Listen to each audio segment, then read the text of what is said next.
To review foam rolling for the back, you can start with the foam roll right below your shoulder blades. Make sure your butt stays on the ground, hand behind your head, and then leave the butt down and gently rotate back.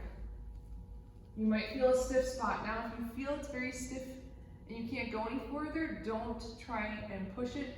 Just breathe deep belly breaths here and then come back up.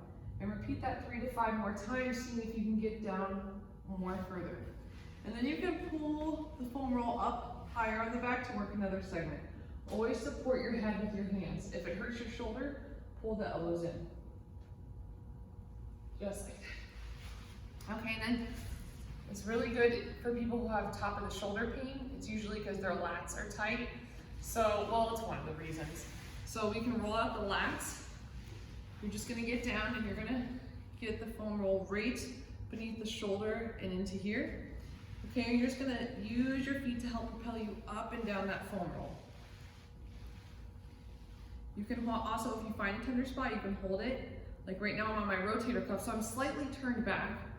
And I'm gonna go back, sore, and forth. Okay. Okay, just keep going up and down like that. And then another good one to get the pec for those tight shoulders. Okay. You're gonna roll side to side. You can find a nice tight spot and then you can move your arm up and down like this. Rotate your arm up and down.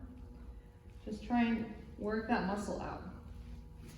Okay, so there are a few ways to foam roll out the parts of your body before and after your workout. It's gonna take about 10 minutes to hit all of those. If you're gonna go for a run or you're doing a heavy leg day, I strongly suggest focusing in on the legs. And same if you're gonna do the upper day, do the arms.